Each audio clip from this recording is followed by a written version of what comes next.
Halo, bersama Mbak Nia yang masih tetap cantik dan glowing, tapi warna tangannya gelap. Film kali ini berjudul The Life of Others. Film ini dari kisah nyata di Jerman Timur dalam masa Perang Dingin. Film ini sangat bikin emosi penonton, di mana seorang menteri yang mikir jabatan itu tiket untuk punya segalanya, termasuk mengincar istri bawahannya sendiri. Dia bukan cuma menyadap telepon, tapi juga menyadap kebahagiaan rumah tangga orang. Untuk melancarkan aksinya, si menteri mengutus seorang agen intelijen negara untuk memata-matai kehidupan pasangan itu. Penyadap ini dilakukan secara profesional. Setiap kata, bisikan, bahkan desahan di saat mengencrot, semua tersadap.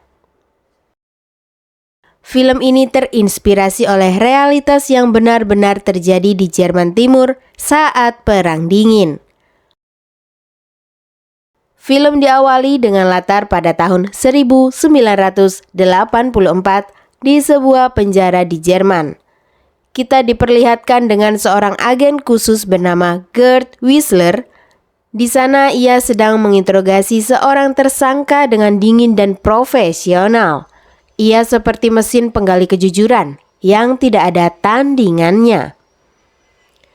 Setelah itu, Wissler mengajar di sebuah kelas. Ia mengajarkan cara membaca ketakutan, jeda nafas, gerakan anggota tubuh yang tiba-tiba, dan perubahan nada bicara sebagai tanda kebohongan. Bagi Wissler, kehidupan bukan soal rasa, tetapi soal deteksi. Di luar kelas ada kepala intelijen yang kagum dengan kehebatannya, lalu mengajaknya ke sebuah aula untuk menonton pertunjukan. Sesampainya di sana, kepala intelijen memberitahu Wissler bahwa ia mendapat tugas untuk memata-matai seorang pria bernama George Dreimann. Tugas ini adalah tugas rahasia yang diperintahkan langsung oleh Pak Menteri. Diketahui, Dreimann adalah seorang penulis yang bekerja untuk negara. Tugasnya adalah menulis isu-isu negara. Namun masalahnya, Dreimann ini tergolong penulis yang jujur. Ia sering menulis apa adanya yang terjadi pada negaranya tanpa ada bumbu-bumbu pemanis di dalamnya. Dan bagi menteri, hal itu cukup membahayakan citra pemerintahan. Dengan alasan itulah, menteri mengutus kepala intelijen untuk memata-matai Dreimann. Menteri itu juga datang di acara ini, sebut saja namanya Bruno.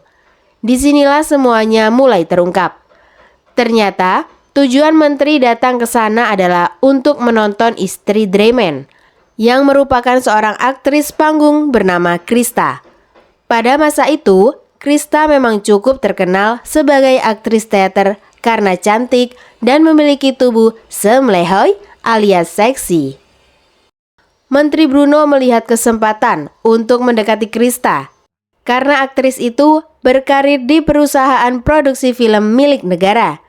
Di sana menteri juga memanggil kepala intelijen dan kembali mengingatkan tugas utamanya, memata-matai Dreimann dan istrinya. Saat ada sebuah acara dangdutan, Dreimann dan istrinya joget bersama. Menteri itu cemburu. Dia langsung naik ke panggung, menghentikan musik, dan memberikan ceramah kolbu singkat. Setelah itu, menteri turun menghampiri Dreimann dan Krista dengan alasan memberi selamat secara langsung. Namun saat mengobrol dengan Dreimann, menteri itu berusaha menempel dan mencoba menyentuh okongnya Krista. Udah tua, masih tahu aja okong yang bagus dan punel. Keesokan harinya, Wissler mulai menjalankan tugasnya. Dari pagi sampai malam, Wissler mengamati jam berapa Dreimann pergi dan pulang. Setelah mendapatkan data kapan rumah Dreimann kosong, Wissler membawa tim intelijennya menyelundup ke rumah Dreimann. Mereka memasang alat penyadap di setiap sudut ruangan, di balik meja, di atap, bahkan di saklar lampu. Mereka sangat ahli karena agen intelijen negara. Setelah selesai memasang alat, Wissler pindah ke gudang kosong, tak jauh dari rumah Dreimann. Di sanalah ia mulai memata-matai pasangan itu. Ia duduk dengan headphone besar menempel di telinganya, mencatat semua dengan mesin ketik yang nanti akan dilaporkan kepada Kepala Menteri. Awalnya, ini hanya tugas biasa, dan Whistler menjalaninya sesuai prosedur. Ia berencana segera melapor jika Draiman melakukan percakapan yang bisa merugikan negara. Namun, seiring berjalannya waktu, Whistler tak menemukan apapun yang mencurigakan atau mengancam negara. Yang ia temukan justru kejujuran hati Draiman dan keharmonisan keluarga itu. Whistler menyaksikan dari kejauhan yang sangat dekat. Dua manusia hidup sebagai pasangan, mencintai, menderita, meski kadang ia juga mendengar Draiman dan Krista melakukan pengencrotan. Semua tampak normal. Perlahan, Whistler mulai merasa curiga dengan misinya kali ini. Singkat cerita, karena tidak menemukan hal mencurigakan, coba cara lain untuk mendapatkan Krista. Satu-satunya kelemahan yang bisa terlihat adalah Krista yang suka menggunakan obat penenang untuk meredakan kegelisahannya. Akhirnya, Menteri Bruno menyuruh kepala intelijen untuk menangkap Krista atas penyalahgunaan obat-obatan. Dalam ruang interogasi, Krista diancam akan dipecat sebagai aktris teater. Bahkan, suaminya juga bisa dipecat karena membiarkan istrinya menggunakan obat-obatan terlarang. Kepala intelijen menyampaikan bahwa itu adalah kebijakan langsung dari menteri. Jika ingin selamat, ia menyarankan Krista untuk bertemu Menteri Bruno. Krista tidak memberikan jawaban apapun dan diperbolehkan pergi dengan status yang menggantung.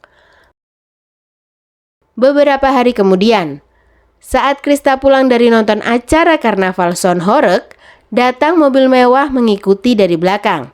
Ternyata itu mobil Pak Menteri, mencoba menawarkan tumpangan. Krista cuek, lalu menteri itu mengancam Krista yang membuatnya ketakutan. Tak ada pilihan lain. Krista terpaksa masuk ke dalam mobil. Pak Menteri tak menyia-nyiakan kesempatan berduaan di dalam mobil dengan Krista. Unbesorgt. Sorg, dass du es nicht aufbrauchst. Krista hanya bisa diam dan sedikit demi sedikit mencoba menikmati saat Pak Menteri mengencrotnya. Lalu adegan berpindah pada Whistler yang sedang berada di ruang pengawasan. Ia melihat mobil menteri berhenti di depan rumah Draiman bersama Krista. Entah mengapa, Whistler berniat baik. Ia ingin menolong Draiman dengan cara membunyikan bel rumahnya agar Draiman ke depan dan melihat apa yang terjadi. Saat membuka pintu, Draiman kaget karena istrinya pulang bersama Pak Menteri. Namun tatapan Krista kosong dan penuh rasa jijik terhadap dirinya sendiri. Namun Draiman tidak mengambil sikap. Ia seperti tidak bisa berkata apa-apa dan memilih tenang duduk di depan piano sambil bernyanyi lagu dangdut oplosan. Saat merasa sudah reda dan terkontrol, Draiman masuk ke dalam kamar untuk menanyakan. Tapi baru saja ia duduk dan memanggil Krista, istrinya langsung meminta pelukan. Halt mich einfach nur fest. Malam itu, Draiman memilih diam dan terus mencintai meskipun tersimpan rasa curiga yang dalam. Semenjak kejadian itu, hubungan mereka kurang harmonis. Tak sekalipun Draiman menyentuh atau bahkan mengencrot istrinya. Di sini justru Whistler yang merasa kasihan pada Draiman dan mulai menyadari bahwa tugas dari menteri yang sedang ia jalankan adalah tugas memata-matai Krista. Beberapa hari kemudian, pada suatu malam, adegan menunjukkan Krista yang berpamitan untuk pergi menemui teman SD-nya dulu. Namun suaminya mengetahui kalau Krista akan pergi menemui Menteri Bruno. Dengan halus, Draiman meminta agar Krista tidak pergi. Di sana ia baru mengungkapkan bahwa ia mengetahui apa yang telah terjadi. Draiman mencoba meyakinkan bahwa Krista adalah aktris hebat, tak perlu mengorbankan harga dirinya untuk bertahan. Dia mampu tumbuh hanya dengan bakatnya saja. Di sisi lain, Whistler yang sedang mendengarkan ikut merasa sedih. Saat sedang fokus, tiba-tiba temannya datang untuk bergantian shift menyadap. Akhirnya, Whistler pun pergi untuk beristirahat di sebuah kafe pangku. Tak lama kemudian, Krista datang ke kafe itu juga. Hal itu memberi kesimpulan di kepala Whistler bahwa Krista tidak mau menuruti suaminya dan tetap memilih untuk bertemu dengan Menteri Bruno. Dengan penuh simpati, Whistler langsung datang ke hadapan Krista dan menyampaikan seolah-olah dia adalah penggemarnya. Whistler meyakinkan bahwa ia adalah aktris yang hebat dan tidak perlu melakukan hal lain selain berakting. Karena tidak saling kenal, Krista cuek saja dan memilih pergi. Keesokan harinya, saat Whistler datang ke ruang penyadapan untuk kembali menjalani shiftnya, ia langsung membaca laporan dari teman kerjanya. Di situ, Whistler senang karena laporan itu menunjukkan bahwa semalam Krista memang memaksa pergi. Tetapi tak sampai 10 menit, ia kembali pulang dan langsung mencium suaminya sampai diakhiri dengan saling menggenjot. Singkatnya, di suatu pagi, adegan menunjukkan Draiman berada di sebuah pemakaman. Pemakaman itu adalah pemakaman sahabatnya yang juga seorang penulis untuk negara. Dikabarkan, ia gugur karena bunuh diri.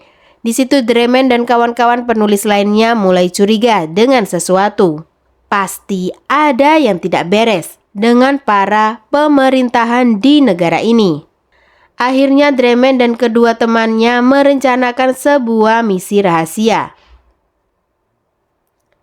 Mereka memutuskan untuk menulis artikel tentang tingginya angka bunuh diri di Jerman Timur dan penyebab yang tak pernah dipublikasikan. Draiman dan kawan-kawan tidak mau lagi ada korban lagi karena ulah penguasa. Namun masalahnya, mereka tahu bahwa stasiun TV Jerman Timur tidak akan mau mempublikasikan tulisan mereka. Akhirnya, ide mereka adalah menyelundupkan tulisan itu ke majalah ternama di Jerman Barat. Sebuah tindakan yang jika ketahuan sudah pasti berakhir di penjara atau mati. Setelah rencana selesai dirancang, teman Draiman menyelundupkan mesin ketik khusus dari Jerman Barat di bawah roti. Mereka tahu jika menggunakan mesin ketik biasa, negara bisa mendeteksi bentuk tulisan yang dihasilkan. Nyatanya, pada zaman itu, teknologi mesin ketik adalah teknologi yang sangat maju. Draiman pun mulai menulis rahasia-rahasia yang ia ketahui secara diam-diam. Bahkan istrinya pun tidak tahu. Ia hanya menulis saat istrinya pergi bekerja. Tapi Whistler mendengar semuanya.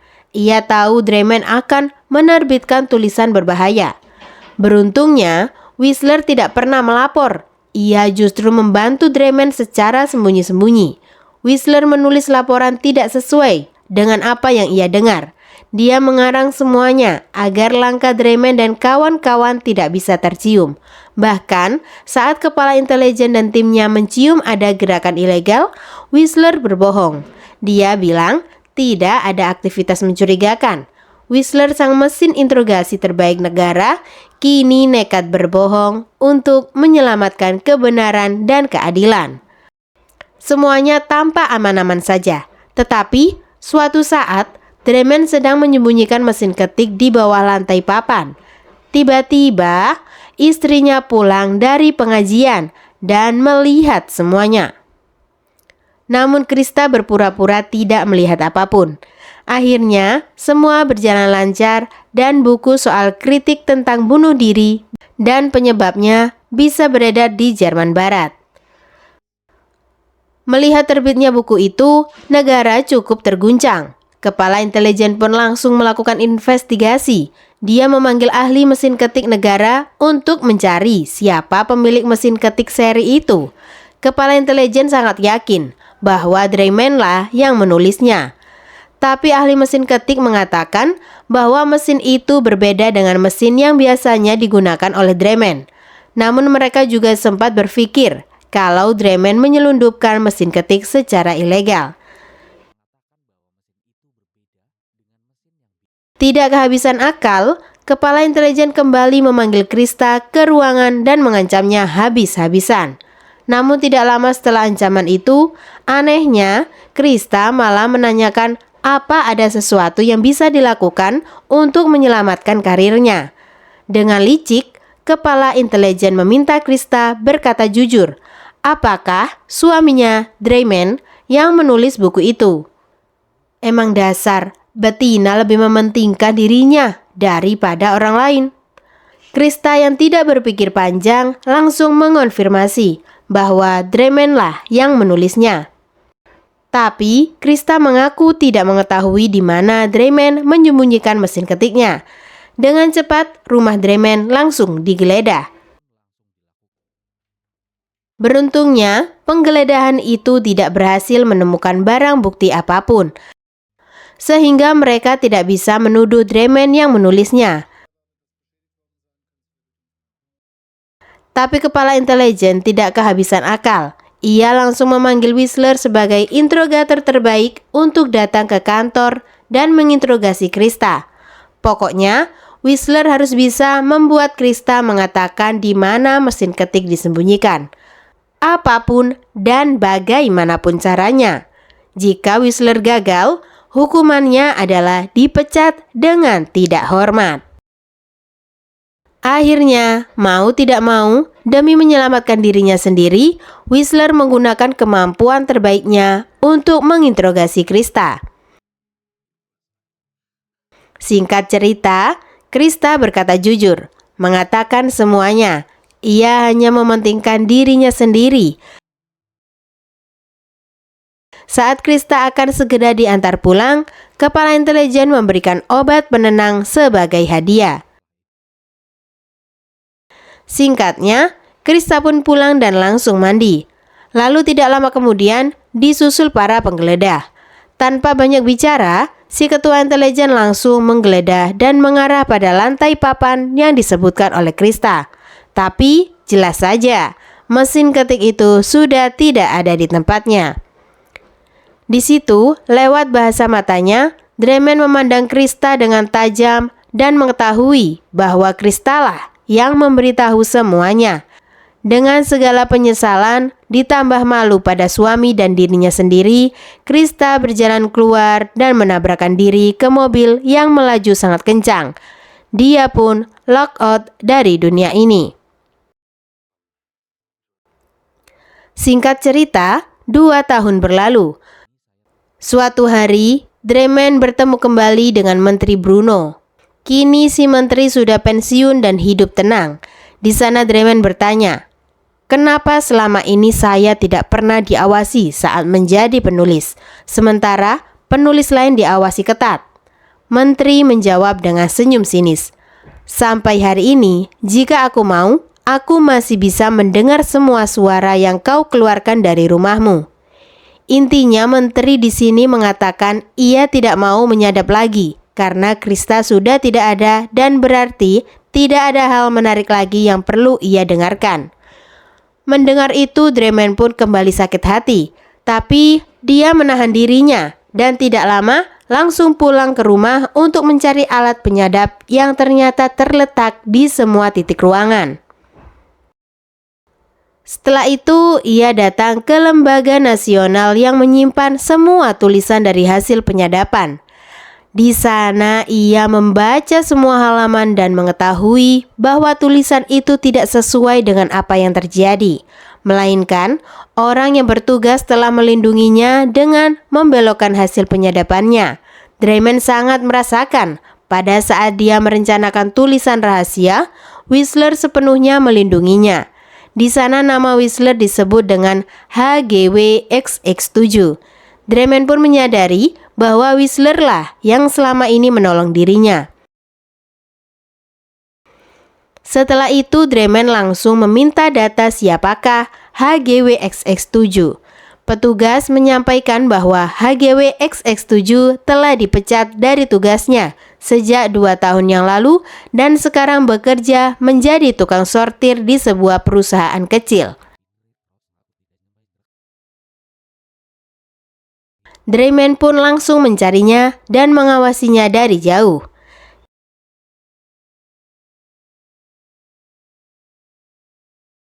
Kini 2 tahun lagi sudah berlalu. Nampak Whistler sedang berjalan di depan toko buku dan melihat foto Draiman yang ternyata mengeluarkan karya terbarunya. Whistler pun masuk ke dalam toko itu dan melihat bukunya. Betapa tersentuhnya ia saat membaca bahwa buku itu didedikasikan untuk HGW XX7. Film pun berakhir.